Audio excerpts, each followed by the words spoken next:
Have you ever found yourself craving sugar at night, even after eating well all day? You are not alone.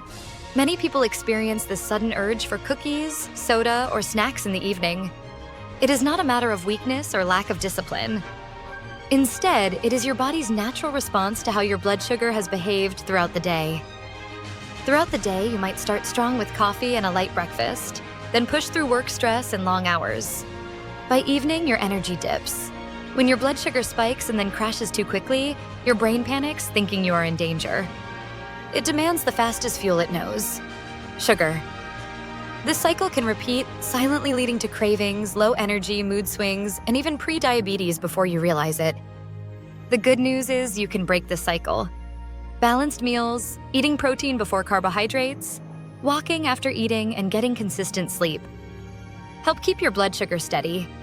When your blood sugar is balanced, cravings calm down, and your energy improves. Remember, your body is asking for balance, not punishment. Follow for more tips.